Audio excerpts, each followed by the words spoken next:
간호사 되는 방법이나 그 면허증 따는 거? 간호사 되려고 준비하는 보통 여자들이 가는 학과라고 알고 있어요. 그냥 사람들을 도와주기 위해 치료법이나 그런 것들을. 간호사가 어떤 일들을 하는지에 대해서 좀 더 전문적으로 배우는 그런 곳이 아닌가 생각돼요. 간호학과를 나오니까 간호사가 되겠죠. 간호조무사? 보건소에 근무할 수 있을 거라 생각하는데요. 학교 보건쌤이나 공무원? 간호사 공무원 그쪽으로. 주로 사람을 도와주는 직업, 치료해주는 직업을 갈 것 같아요.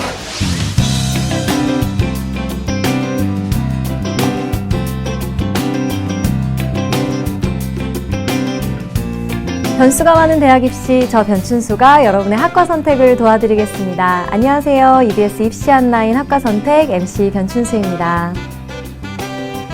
우리는 살아가면서 크고 작은 질병에 걸리는데요. 이렇게 몸이 불편하고 아플 때 누가 좀 옆에서 챙겨주고 돌봐줬으면 하는 생각이 간절해지죠. 몸과 마음이 약해져 있는 환자에게 전문적인 지식으로 치료를 돕고 또 병을 이겨낼 수 있도록 정신적인 지원을 해주는 사람, 네, 바로 간호사입니다. 오늘 만나볼 학과는 간호학과입니다.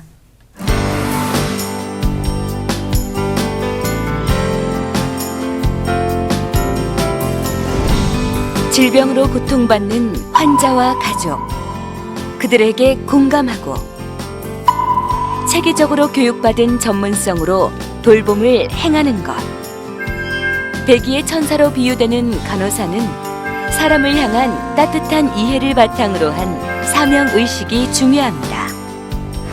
앞으로 노인 인구와 만성질환자의 증가 등으로 간호사 인력 양성이 더욱 중요해지는 현실에서 21세기 한국의 나이팅게일을 꿈꾸는 간호학과를 만나봅니다. 네, 오늘 만나볼 학과는 간호학과입니다. 먼저 함께 이야기 나눌 분들 소개하겠습니다. EBS 강사시죠? 정동환 선생님 나와주셨습니다. 안녕하세요. 안녕하십니까? 안녕하십니까? EBS 진로 진학 전문 교사 정동환이라고 합니다. 여러분들의 진로의 길이 되어드리겠습니다. 네, 또 한 분은 현재 간호학과에 재학 중인 학생인데요. 가톨릭대학교 간호학과 4학년 김요섭 학생입니다. 어서 오세요. 네, 안녕하세요. 네, 사실 간호학과 하면 당연히 간호사, 그리고 간호사 하면은 뭐 의사를 보조해주는 역할로만 알고 있는데 우리가 그 간호의 기본 개념은 잘 모르고 있는 것 같아요. 네네. 선생님, 간호란 무엇인가요? 간호라고 했을 때 nursing이라고 해요. nursing. 네. 돌보다라는 뜻입니다. 네. 아픈 환자나 임종 환자를 이제 돌보는 것뿐만 아니라 지역사회 인구에게 건강과 질병을 관리하는 것에 대해서 알려주는, 보호하는 그런 과입니다. 네. 그리고 질병과 상해를 예방하는 모든 것을 통틀는 넓은 범위의 뜻을 가지고 있습니다. 그렇군요. 선생님, 지금 말씀하신 그 간호 개념 중에서 현대 상황에 발맞춰서 뭔가 달라지거나 강조되고 있는 부분이 있나요? 간호라고 하는 그 본질은 큰 변화는 없었습니다. 네. 대신에 간호사의 기능이 계속 분화되어 있고 세분화되어 가고 있습니다. 그러니까 수십 개의 진료 학과가 생기고 그리고 전문 분야가 생겨가고 있습니다. 이게 좀 특기할 만한 부분이 전문 간호사도 생겨나고 있습니다. 네. 전문 간호사라고 하면 보건복지부 장관이 임명하는 간호사인데요. 해당 분야에 굉장히 깊은 지식을 가지고 있습니다. 그래서 이런 분들은 의료기관과 지역사회 내에서 본인이 자진해서 간호 대상자, 아까 말씀드렸던 개인, 아픈 개인과 가족, 그리고 지역사회를 대상으로 굉장히 수준 높은 지식을 응축해서 안내해주는 그런 전문 간호사가 많이 생성되고 있습니다. 네, 그 전문 간호사에도 분야가 있나요? 있죠. 네. 분야가 13분야가 있습니다. 네. 어떤 분야가 있냐면 제가 알려드리겠습니다. 네. 첫 번째 가정, 보건, 그리고 응급, 종양, 그리고 임상, 감염관리, 네. 그리고 중환자, 그리고 아동, 노인, 호스피스, 그리고 마취, 그리고 산업, 정신 분야, 이렇게 총 13가지 분야입니다. 그렇군요. 네. 네. 간호사 하면 우리가 일반적으로 여자 간호사를 떠올리게 되는데요. 최근에 남자 간호사가 많이 늘었다라는 걸 뉴스를 통해서 접했는데, 선생님, 실제로 이 간호학과에 대한 고등학교 남학생들의 인식이 많이 변했나요?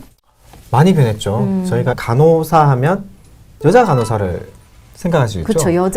여학생이 나올 거라고 그렇죠. 생각했겠죠. 여학생이 생각했는데 남학생이 나온 거예요. 이만큼 많은 변화가 생긴 거죠.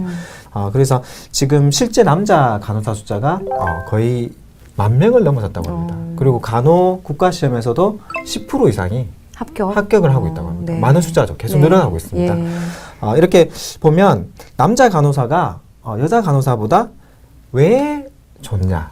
신체적 조건이 가장 좋습니다. 지금 취업률이 높은 이유를 다르게 바라보면 이직률이 높다라고 해석할 수도 있거든요. 이직률이 높은 이유가 뭐일 것 같으세요? 힘드니까. 힘드니까. 아까 말씀하셨는데 3교대 공부를 하고 그리고 내에서의 사람을 대하다 보니 대인관계에서 오는 스트레스가 생각보다 엄청나거든요. 네. 그래서 이직이 많은 직종에는 힘도 많이 써야 되고 하는 부분인데 남학생들이 그런 부분에서 이제 그렇죠. 자립력 체력적인 면에서. 그렇죠. 그리고 많은 수요가 있고 또 그렇군요. 많은 학생들이 관심을 갖고 있어서 수요와 공급이 맞아 떨어져서 많은 값들이 올라가고 있습니다. 아, 그렇군요. 네. 이 남자 간호사 대입을 준비하는 남학생들에게는 새로운 도전 분야일 수 있겠습니다. 그런데 저는 학교 생활이 좀 궁금해지는데요. 어떻게 돼요? 동기가 몇 명인가요, 총? 저희 지금 96명 정도 있어요. 그 중에 남학생은 13명 정도. 진짜 네. 꽃밭이네요. 네. 그렇게 이제 여학생이 많은데 그 속에서 생활하는데 어려움은 없나요?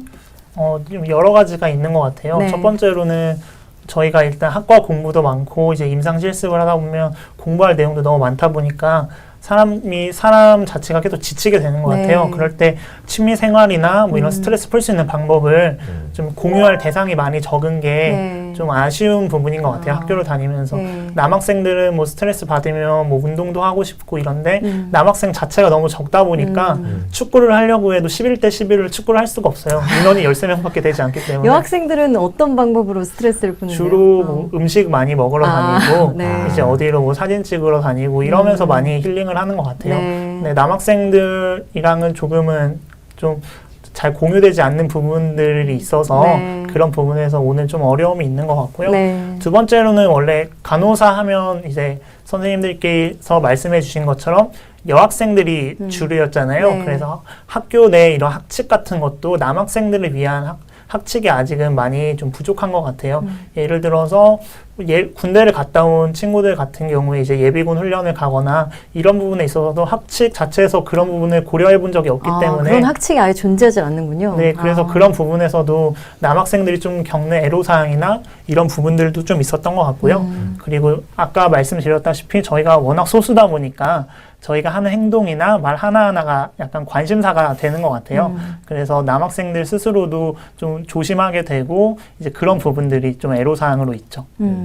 유섭 학생 혹시 뭐 학교에서 수업을 받거나 실습을 할 때 특별히 어려웠던 점 있었나요? 수업을 하면서 어려운 점은 없었던 것 같은데 이제 임상 실습을 나가서 환자들을 대하는 부분에서 좀 어려운 점이 있었던 것 같아요. 어떤 분들은 이제 직접 말씀하셔가지고 여자 간호사 선생님이 왔으면 좋겠다 이렇게까지 말씀하시는 분들이 있어서 저희는 이제 어차피 졸업을 하면 뭐 남자와 여자를 가리지 않고 간호를 하게 될 텐데 아직까지 그런 부분에 있어서는 조금 어려운 부분이라고 할 수 있는 것 같아요. 네, 그렇군요. 네. 반면에 또 남학생이라서 또 좋은 점? 그런 것도 있을 것 같은데 어떤 점이 그럴까요? 교수님들에게 사랑을 많이 받는다는 그렇죠. 그런 장점이 있는 것 같아요. 실습을 나가서도 이제 남학생이 껴있는 조는 실습하는 분위기가 그래도 좀 괜찮은 것 같아요. 선생님들이 한 번 더 관심 가져주시고 그 조에 대해서 그런 부분에서 보이지 않게 은연중에 받는 혜택들이 조금 있는 것 같아요. 그렇군요. 네. 네. 이번 시간에는 간호학과에 대해 이야기 나누고 있습니다. 실제 간호학과 수업 현장은 어떤지 화면으로 만나보시고 계속 이야기 나누도록 하겠습니다.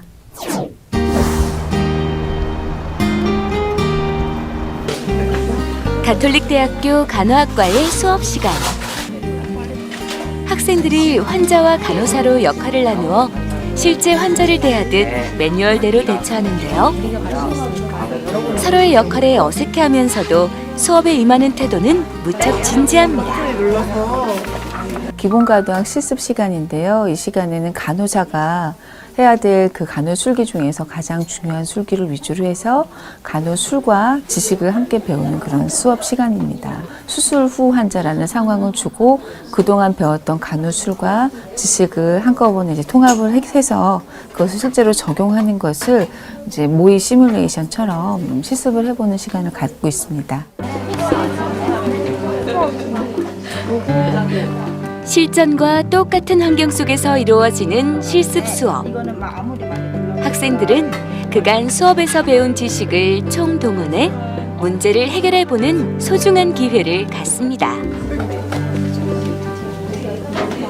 일단 처음으로 먼저 PTR하고 BP라고 환자의 체온하고 혈압하고 호흡하고 맥박 이런 걸 재는 수업을 했고, 그리고 환자의 고통을 완화시키기 위해서 PC라는 거를 꼽아드려야 되는데 그것을 어떻게 꼽아드려야 할지 이런 거를 그룹에서 같이 시뮬레이션을 했어요. 실습을 할 때는 제가 간호사 역할도 하지만 환자분들한테도 같이 대상자 역할을 제가 해볼 수 있는 기회가 되거든요. 그러면 환자분들이 어떤 경우에 불편함을 느낄지 직접 체험할 수 있으니까 병원에 가서 실제로 간호를 할 때는 더 조심해야겠구나 하고 알 수 있게 되는 것 같아요. 회원으로 등록해서 활동을 하게 되는 단체가 또 다른 수업 현장. 간호학과 수업 중 가장 기본적이면서 중요한 과목인데요. 간호사로서 갖추어야 할 인성과 윤리의식에 대한 수업입니다. 현재 대부분의 대학에서 빼놓지 않고 다루는 과목입니다. 생명을 존중하는 간호사라는 것은 생명에 관련된 윤리관이나 윤리적 리더십뿐만 아니라 전인간호 능력을 갖춘 간호사를 양성하는 것입니다. 따라서 이러한 것을 뒷받침하기 위해서는 교육과정에서 인성교육을 반드시 필요로 하게 돼 있고요. 이제 가까이 최근의 일로 생각해 보면 작년에 메르스 때문에 정말 이제 말들이 많았고 참 나라 전체적으로 좀 힘들었잖아요. 메르스가 와도 간호사분들을 정말 끝까지 그래도 자기 그런 거 걸리면 위험한 거 알면서도 끝까지 남아서 이렇게 간호해 주시는 그런 모습들이 정말 멋있었다고 생각하거든요. 내가 소중한 만큼 남을 귀하게 여기고 자신보다는 환자를 먼저 생각하는 마음. 인성교육은 흔들림 없이 간호사의 길을 갈 수 있도록 내면의 힘을 길러주는 수업입니다. 철학에 대해서 나름 체계적으로 배울 수 있는 기회를 가졌거든요. 그런 부분에 대해서 이제 사람을 이해하는 거, 이해해서 이제 어떻게 더 잘 대해야 환자분들께서 더 좋아하실까, 더 그분께 더 편안함, 만족감을 드릴 수 있을까, 이런 걸 생각할 수 있는 계기가 되는 것 같고, 제가 생각보다 저를 사랑하고 있다는 점을 알게 되었던 수업이어서 자신이 자신을 사랑할 줄 알아야지 남에게 진정한 관심과 사랑을 줄 수 있다고 생각해왔기 때문에. 이곳은 모성간호 시뮬레이션 수업 현장인데요. 학생들이 모의 실험을 끝낸 후 그 과정을 통해 배우고 느낀 점을 점검해보는 그룹 토의가 한창입니다. 뒤에서 보면은 시뮬레이션을 했는데 그분께서 얘기를 굉장히 목소리가 차분하고 잘 들어주더라. 약간 익숙해지는 느낌이 좀 드는 것 같아서 뿌듯해요. 이런 시뮬레이션 계속하면서 이제 환자분과 이렇게 대화하는 걸 연습을 하니까 정말 내가 아는 것만큼은 환자에게 좀 정확히 전달할 수 있는. 부인암 환자의 건강 문제와 간호 문제를 판별하고 그러한 문제를 해결하기 위해서 비판적인 사고 과정을 적용하여 간호 과정을 한번 연습해보는 그런 활동입니다. 이런 시뮬레이션 같은 경우는 직접적으로 그 표준화된 환자분들이 연기를 해주시고 그 연기에 맞게 저희가 어느 누구도 실습이라기보다 뭔가 딱 그 상황에 맞닥뜨려서 하는 행동이기 때문에 그 상황이 더 현실적이고 그렇기 때문에 더 많은 연습이 되는 것 같습니다. 네, 앞으로 인구의 급격한 고령화와 이에 따른 만성질환자의 수가 증가할 것이므로 간호사의 수요는 지속적으로 증가할 것이라고 생각됩니다. 따라서 이를 대비할 수 있는 능력 있는 간호 인재가 더 많이 요구되기 때문에 간호학과의 미래는 아주 밝다고 볼 수 있습니다. 내가 있어서 환자를 살릴 수 있고 그들의 고통이 덜어질 수 있다. 이 가치를 위해 일하는 아름다운 직업 간호사. 그런 간호사가 되기 위한 간호학과의 아름다운 수업은 계속됩니다.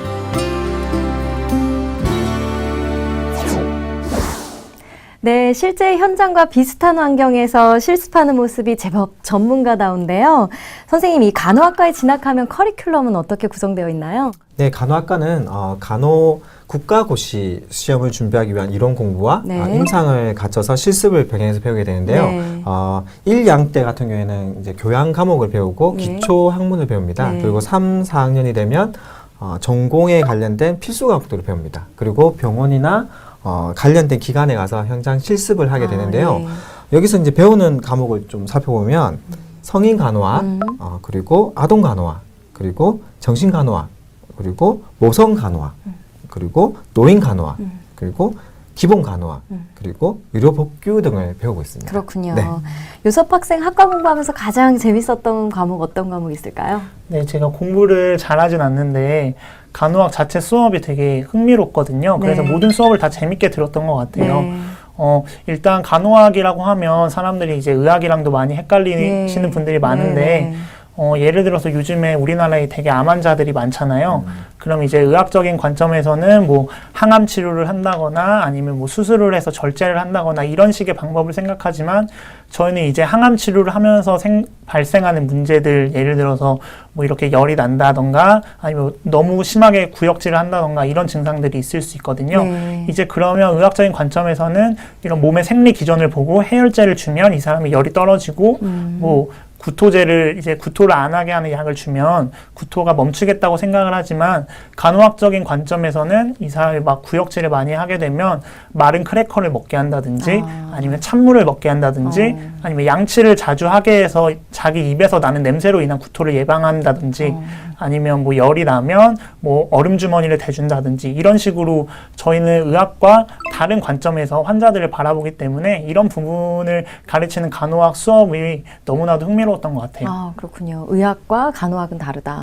요섭 학생 이제 말을 듣다 보니까 의사는 환자의 질병을 치료하는 데 목적을 두고 간호사는 환자가 병을 이겨낼 수 있도록 좀 따뜻하게 지원해주는 그런 역할이라는 생각이 드는데요. 그런데 우리가 이제 병원에서 간호사님이라고 이제 부르는 그런 사람들이 모두 다 간호학과를 나온 간호사들인가요? 저도 처음에 실습을 나갔을 때 너무 많은 직군이 있어서 많이 헷갈리더라고요. 근데 저희가 알다시피 이제 간호사와 이제 간호조무사 선생님이 계시거든요. 네. 일반 대중들의 머릿속에는 간호사와 간호조무사 선생님들의 그런 역할 자체가 구분이 안 되죠. 구분이 잘 안 되는 그런 부분이 있는 것 같아요. 어떻게 다른 거예요? 간호사랑 간호조무사가? 간호사 같은 경우에는 간호전공 4년제를 나온 뒤에 국가 이제 간호사 시험을 꼭 통과를 해야 됩니다. 네. 그렇게 해야지 간호사가 되고 네. 간호조무사 같은 경우에는 고등학교를 졸업한 뒤에 일정 양성기간이 있어요. 네. 양성기간에서 실습과 임상을 통해서 어느 정도 자격이 되면 자격증을 받게 되거든요. 그래서 간호사는 의료인입니다. 간호조무사는 의료 보조 인력으로 분류되어 있습니다. 예, 그렇군요. 네. 요섭 학생 이번에는 이제 간호학과 다니면서 나 참 간호학과 오길 잘했다라고 생각이 든 순간 있었나요? 소개 좀 해주시죠. 이제 생명을 다루는 그 최전선에서 환자들을 돌보고 이제 그런 부분에서 오는 보람과 감동, 이제 그런 거를 느낄 때가 간호학과에 가장 잘 왔다는 생각이 들고요. 네. 또 일례로 저희 동기가 이제 실습을 하면서 어떤 환자분이 선생님은 나를 보는 수많은 환자 중에 한 명이겠지만 나는 오늘 나를 만나러 온 선생님을 잊지 못한다 라는 그런 얘기를 해주더라고요. 네. 그래서 이제 제가 경험하지 않아도 그런 얘기를 들을 때 정말 내가 간호학과에 오길 잘했구나 라는 생각을 하게 되는 것 같아요. 네, 정말 학생들에게 선생님은 제가 그냥 많은 학생 중에 한 명일 뿐이지만 선생님 잊지 못할 거예요. 그러면 정말 좋을 것 같은데요. 저희 안고 싶은 그런 학생일 것 같아요. 좋습니다. 네, 이번에는 특별한 현장을 다녀왔습니다. 보통 간호학과 3학년이 되면 임상 실습을 나가기 전에 중요한 행사가 있다고 하는데요. 가톨릭대학교 간호학과 나이팅게일 선서식 현장을 다녀왔습니다.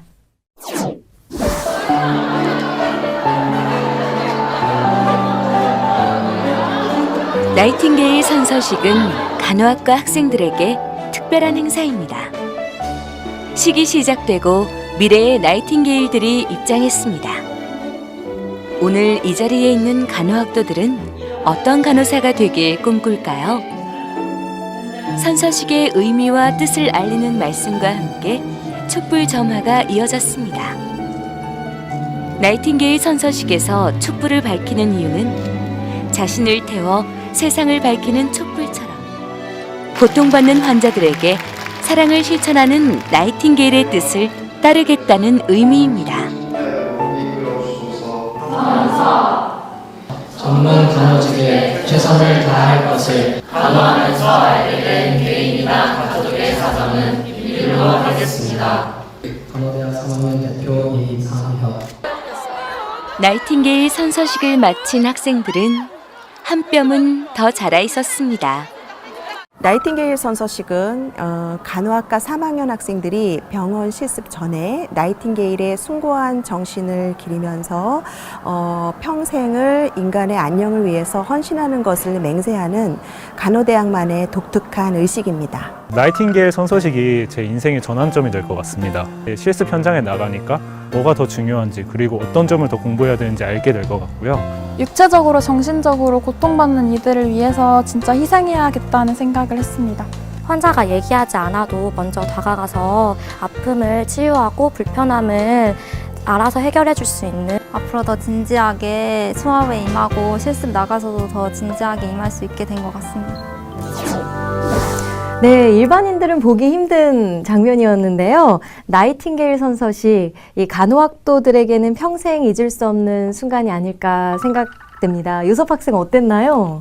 그때 정말 내가 이제 드디어 병원으로 가서 실습을 하는구나라는 그런 기대감, 정말 내가 가서 이제 환자를 간호하는구나, 그런 생각이 약간 들뜨는 기분도 있더라고요. 네. 근데 또 반면에 내가 좀 잘못된 지식으로, 좀 모자란 지식으로 환자에게 도움이 되지 않고 오히려 해가 되면 어떡하나. 나이팅게일 선서식을 하고 나서 마음에 약간 그런 두 가지의 감정이 동시에 공존하더라고요. 예, 그렇군요. 지금 요섭 학생이 말한 것처럼 뭔가 그 간호사라면 간호사로서의 소명의식, 혹은 뭐 인성, 윤리, 이런 윤리적인 측면이 필요할 것 같은데요.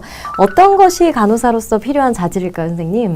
말씀하신 대로 우리 선생님과 우리 학생과 선생님 말씀하신 대로 타인을 존중하는 어떤 이타심과 공감할 수 있는 능력.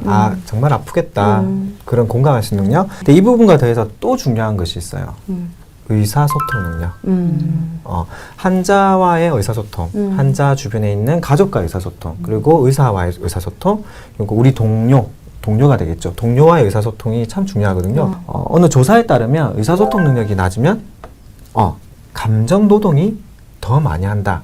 감정노동이라는 게 좀 어려운 말인데 더 스트레스를 많이 받고 더 힘들다는 거죠. 네. 그러니까 이중률 짧게 말씀드렸는데 여러 이중률 중에 하나도 그런 감정 노동 때문에 생기는 일이 많거든요. 환자들 아프니까요. 예민하니까. 그렇죠? 그런 사람을 대하려면 의사소통 능력 갖춰야겠네요. 요섭 학생이 느끼기에는 이 간호사가 될 때 어떤 점이 중요하게 작용할까요? 네, 보통은 이제 간호사가 되기 위해서는 뭐 헌신하려는 마음, 봉사하려는 마음, 이런 것들을 많이 얘기하더라고요. 근데 이제 학교를 4년 동안 다니면서 간호사에게 가장 필요한 우선순위는 바로 체력이라고 생각이 들어요. 네. 왜냐하면 이제 3교대를 하고 이제 계속 불규칙한 생활 리듬을 가지고 생활을 하게 되기 때문에 반드시 강인한 체력이 간호사를 하기 위한 가장 필수적인 조건이 아닌가 생각을 하게 됩니다. 그렇군요. 네, 체력. 간호학과를 희망하는 학생들 참고했으면 좋겠습니다. 선생님, 보통 이제 간호학과를 졸업하면 모두 간호사가 된다고 생각하는데 이 간호사 말고도 뭐 다른 진로나 취업 분야가 있나요? 네, 많습니다. 크게 보면 4가지 정도인데요. 네. 하나는 말씀하셨던 병원, 그리고 교육기관으로 갈 수도 있고요. 교육기관? 네, 공공기관으로 갈 수도 있고 기업체로 갈 수 있어요. 네. 좀 세부적으로 살펴보면 병원 같은 경우에는 종합병원이 있겠고 예. 그리고 대학병원, 개인병원, 보건소에 가는데 병원 또한 가서 이제 우리가 알고 있는 병동이나 중환자실뿐만 아니라 어떤 보험 심사 업무 그리고 행정적 업무도 같이 하고 있습니다. 예. 그런 업무를 하고 있고 그리고 교육 같은 경우에는 이제 초중등의 보건교사로 갈 수 있고요. 예. 특수교사로 갈 수 있고 보건교사, 네네. 네, 그리고 석박사 과정을 거치면 이제 교수님도 될 수 있는 그런 네. 길도 있습니다. 네. 그리고 공공기관 같은 경우에는 알고 계시는 간호직, 보건직 공무원으로 예. 갈 수도 있고요. 네. 그리고 노인요양원 그리고 방문간호사업소 같은 곳에서도 일을 할 수 있습니다. 그렇군요. 그리고 마지막에 이제 기업 같은 경우에는 우리가 알고 있는 근로자 건강을 관리해야 되잖아요. 네. 그래서 근로자 하고 있는 보건관리자 쪽 혹은 제약회사 보건복지부 산하에 있는 또 여러 가지 기업들이 많이 있거든요. 그곳에 취업을 할 수 있습니다. 아, 그렇군요. 네. 네, 우리가 알고 있는 이 간호학과를 졸업하고도 이렇게 다양한 분야로 취업이 가능했군요. 네, 이번에는 간호학과를 졸업한 선배들을 만나봤습니다. 화면으로 함께 만나보시죠. 저는 현재 신경계 중환자실에서 일을 하고 있고요. 뭐 3차 병원에서 일을 하게 되면은 병동이나 뭐 중환자실, 응급실, 수술실 등의 자기의 적성을 고려해서 신청을 하게 되고 병동을 배정받아서 일을 하게 되는데 제가 일하고 있는 신경계 중환자실의 경우 중환자 중에서도 뇌졸중이나 뇌종양, 척추질환, 뭐 중증 외상 환자분들의 적극적이고 집중적인 치료를 위한 곳으로 저는 이곳의 간호사로서 환자분들의 치료를 돕고 있습니다. 간호사는 환자 치료의 최접점에서 환자분들의 생명을 살리고 생명의 탄생부터 임종까지 환자 가족 곁을 묵묵하게 지켜주는 숭고한 직업입니다. 물론 그 이면엔 자기 몸보다 무거운 환자분들을 욕창 방지를 위해서 체위 변경을 해야 되는 수고도 있고 바이러스나 균에 노출된 위험도 안고 있으면서 휴일, 주말, 밤낮 없이 3교대로 일하고 있는 남모를 수고도 있습니다. 하지만 간호사는 이 사회에 꼭 필요한 사람들이라고 생각을 하고요. 도전하시기 바랍니다. 간호사들은 학생들이 생각하기에 취업이 잘 된다, 연봉이 높다 이렇게 알고 있는 학생들이 많은 것 같아요. 근데 그거에 비해서 이면에 가려져 있는 3교대를 한다든지 그리고 많은 환자들과 보호자들을 상대해야 되고 그리고 내 몸이 힘들 때에도 그분들의 아픈 것들을 먼저 생각해 줘야 하는 것들을 먼저 아셨으면 좋겠습니다. 가장 중요한 점은 환자를 사랑하셔야 되세요. 일도 힘들고 업무 분담이 굉장히 몰아치는 와중에도 내가 진짜 이 환자를 위해서 힘들 때에도 일을 할 수 있겠는가 이런 것들을 생각해 주시면 될 것 같습니다. 네, 좋은 말씀 잘 들었습니다. 요섭 학생은 이 간호학과를 지원하려는 고등학생들에게 어떤 말을 해주고 싶으신가요? 일단 주어진 현실에 학생이다 보니까 입시를 위해서 좋은 이제 성적을 얻어서 이제 간호학과에 지원할 수 있는 성적을 기본적으로 만들어야 될 것 같고요. 네. 내가 과연 이게 취업 때문에 오는 건지 아니면 내가 정말 이 일을 하면서 보람을 느끼고 내 인생에서 최고의 가치를 이 간호하는 것에서 찾으려고 하는 사람이라면 분명히 간호학과를 오는 게 큰 메리트가 될 거라고 생각을 하고 이제 입시가 끝났다면 이제 간호학 이외의 다양한 경험들을 해봤으면 좋겠어요. 네. 여행을 가든지 뭐 아르바이트를 해보든지 다양한 사람들을 만나보든지 저희가 이제 간호사나 의사 선생님들을 보면 항상 이제 맞춰져 있는 포커스가 이제 그 보건계 쪽에만 초점이 맞춰져 있거든요. 네. 그래서 이제 간호학과를 지원하게 되는 학생들이 있다면 다양한 경험을 통해서 자신의 스펙트럼을 많이 넓힌 상태로 간호학과에 오게 된다면 아까 말씀하신 것처럼 감정노동이나 이런 부분에서 오는 스트레스도 좀 덜할 것 같고 네. 그래서 좋은 간호사가 될 수 있는 그런 기반이 될 것 같습니다. 아, 네. 좋은 말씀 잘 들었습니다. 네. 선생님도 이제 간호학과를 희망하는 학생들에게 한 말씀 해주시죠. 질문을 여러 가지를 해야 될 것 같아요. 우리 학생이 말한 것처럼 본인이 봉사를 하고 남을 도와주는 것에 관심이 있느냐, 그리고 의사소통을 내가 잘할 수 있겠느냐, 그리고 상처나 피를 봤을 때 그 잘 참고 갈 수 있겠느냐, 그리고 내가 나 스스로의 체력을 관리할 수 있겠느냐, 이 분야에 맞는지 스스로 질문해 보시고 그 질문에 대한 답들을 하나씩 해결해 가시면서 준비를 하시면 성공하실 겁니다. 네, 좋은 말씀 감사합니다. 오늘은 간호학과에 대해 알아봤습니다. 지금까지는 단순히 병원에서 만나는 간호사만 떠올렸다면 이번 방송을 통해서 다양한 곳에서 돌봄을 실천하고 있는 간호사의 모습도 알게 되셨으리라 생각합니다. 오늘 함께 해주신 김요섭 학생 그리고 정동환 선생님 감사합니다. 감사합니다. 수고하셨습니다. 시청자 여러분, 저는 다음 주 이 시간에 찾아뵙도록 하겠습니다. 고맙습니다.